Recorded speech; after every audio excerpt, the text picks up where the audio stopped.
ಹೇಳಕ್ಕೆ ಇಷ್ಟಪಡ್ತೀನಿ. ಒಂದು 5 ಇವೆ. ವಚನ ಜಾತ್ರೆ, ಚನ್ನಬಸವನ 25ನೇ ಜ್ಯೋತಿಯ ಉತ್ಸವ, ವೈರಾಗ್ಯ ನಿಧಿ ಅಕ್ಕ ಮಹಾದೇವಿಯ ಜಯಂತಿಯ ಉತ್ಸವ, ಅಕ್ಕನ ಜೀವನ ಸಂದೇಶದ ಪ್ರವಚನ ಆಲಿಸಿ ಆನಂದಮಯ ಆದೆವು ನಾವು. ವಚನ ಪಾರಾಯಣದಿಂದ ನಮ್ಮ ಸಂಸಾರದ ದುಃಖ ಮರೆತೆವು. ಡಾಕ್ಟರ್ ಬಸವಲಿಂಗ ಪಟ್ಟದೇವರ ಶಿಷ್ಯರನ್ನು ಇಂದು ಶಿಷ್ಯರ ಬಳಗಕ್ಕೆ ಕಲ್ಪವೃಕ್ಷ ನೋಡ ಎನ್ನ ಗುರು ಚನ್ನಬಸವ ಲಿಂಗದೇವ. ಗೋಷ್ಠಿ 1ರಲ್ಲಿ ಅಕ್ಕನ ವಚನೇತರ ಸಾಹಿತ್ಯ ಕೊಟ್ಟರು. ಗೋಷ್ಠಿ 2ರಲ್ಲಿ ಅಕ್ಕನ ಯೋಗಾಂಗ ತ್ರಿವಿಧಿ ನೀಡಿದರು. 3ನೇ ಗೋಷ್ಠಿಯಲ್ಲಿ ಅಕ್ಕನ ವಚನಗಳಲ್ಲಿ ಬಸವ ದರ್ಶನ ಮಾಡಿದರು.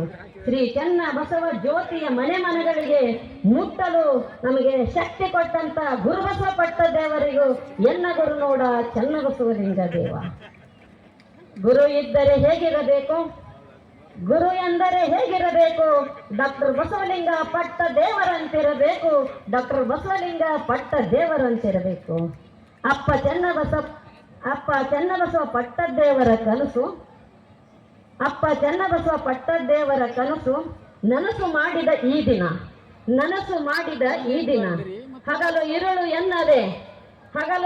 ಎನ್ನದೆ ಶ್ರಮಿಸಿದ ಕನ್ನಡ ನಾಡಿನ ಕಣ್ಮಣಿಯಾಗಿದ್ದರು ಅವರೇ ನೋಡ ಬಸವಲಿಂಗ ಪಟ್ಟದೇವರು, ಭಕ್ತರ ಬಾಳಿನಲ್ಲಿ ಶಿಲ್ಪಿಕಾರ ನೋಡ, ಅನಾಥ ಮಕ್ಕಳಿಗೆ ತಂದೆ ತಾಯಿ ನೋಡ, ನೊಂದ ಬೆಂದವರಿಗೆ ಆಶ್ರಯ ದಾತ ನೋಡ. ಜೀವನ ತುಂಬೆಲ್ಲ ಗಂಧದಂತೆ ಸವೆದು ಭಕ್ತ ಬಳಗಕ್ಕೆ ಸುಗಂಧ ಹರಿಸಿದರು ನೋಡ ಎನ್ನ ಗುರು ಡಾಕ್ಟರ್ ಬಸವಲಿಂಗ ಪಟ್ಟದೇವರು. ನನ್ನ ಗುರು ಮಂತ್ರಮಯ ರೂಪಿ. ಗುರುವಿನ ಕಣ್ಣು ಶಿವಲಿಂಗ ನೋಡ, ಎಲ್ಲಿ ನೋಡಿದಲೆಲ್ಲ ಬಸವಮಯ ಮಾಡಿಬಿಟ್ಟರು. ಶಿಕ್ಷಣ ಕ್ಷೇತ್ರದ ಕ್ರಾಂತಿ ಗುರುವರ್ಯರು. ವೇದಿಕೆಯ ಮೇಲೆ ಮಾತನಾಡಲು, ನಾಟಕ ಮಾಡಲು, ಸಮಾಜದಲ್ಲಿ ಸೇವೆ ಮಾಡಲು ಶಕ್ತಿ ತುಂಬಿದ ನನ್ನ ಗುರು ನರನನ್ನು ಹರನಾಗಿ ಮಾಡಿ ಕಲ್ಲು ಕಟ್ಟಿದು ಮೂರ್ತಿ ಮಾಡಿ ನಿಮ್ಮಂತವರ ಎದುರ ಎಂದು ನಿಂತಿದ್ದ ಒಂದು ಶ್ರೇಯಸ್ಸು ನನ್ನ ಗುರು ನಾಡೋಜಿ ಪ್ರಶಸ್ತಿ ಪಡೆದಂತ ಡಾಕ್ಟರ್ ಬಸವಲಿಂಗ ಪಟ್ಟದೇವರು ನೋಡ. ಈಗ ನಿಮ್ಮೆಲ್ಲರ ಬಗ್ಗೆ ಒಂದು ಅನಿಸಿಕೆ.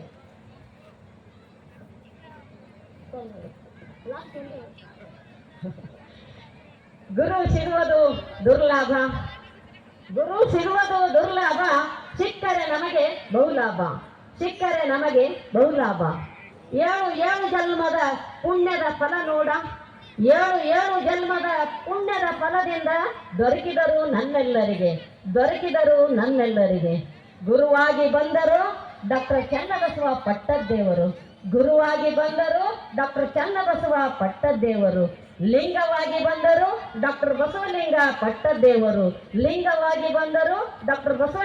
ಪಟ್ಟದೇವರು, ಜಂಗಮ ರೂಪವಾಗಿ ಬಂದರು ಡಾಕ್ಟರ್ ಗುರುಬಸವ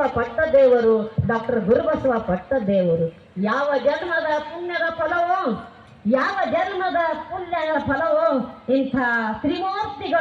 ಇಂಥ ತ್ರಿಮೂರ್ತಿಗಳ ದರ್ಶನ ಪಡೆದದು ನಾವೆಲ್ಲರೂ ಧನ್ಯರು. ಅಹೋ ಭಾಗ್ಯವಂತರು ಎನ್ನ ಗುರು ಚನ್ನಬಸವ ಲಿಂಗದೇವ. ಪರಮ ಪೂಜ್ಯರ ಕನಸು ಎಂದು ವೇದಿಕೆ ಮುಂಭಾಗದಲ್ಲಿ ತಮ್ಮೆಲ್ಲರಿಗೆ ಗೊತ್ತಾಗ್ತಾ ಇದೆ. ಇನ್ನೊಂದು ನಾನು ಹೇಳ್ತೀನಿ, ನನ್ನ ತನು ಮನ ಧನ ಎಲ್ಲರೂ ಗುರುವಿನಿಂದ ಬಂದಿದೆ. ಗುರುವಿಗೆ ಸಮರ್ಪಿತ. ಯಾವಾಗಲೂ ನನ್ನ ಹಿರೇಮಠ ಸಂಸ್ಥಾನವೇ ನನ್ನ ತವರು ಮನೆ.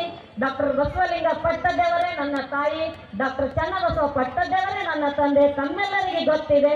ಅದ್ರ ಒಂದೇ ಮಾತಿನಲ್ಲಿ ಹೇಳ್ತೀನಿ, ಗುರುವಿನ ಮೇಲೆ ನಂಬಿಕೆ ಇರಬೇಕು. ನಂಬಿದರೆ ಏನ್ ಬೇಕಾಗಿದ್ರು ಸಾಧಿಸಬಹುದು ಅನ್ಲಿಕ್ಕೆ ನಾನೇ ಉದಾಹರಣೆ ಅಂತ ನಿಮಗೆ ಹೇಳಕ್ ಇಷ್ಟಪಡ್ತೀನಿ. ಈ ಎರಡು ಮಾತುಗಳು ಪ್ರಾಸ್ತಾವಿಕ ನುಡಿ ನುಡಿದು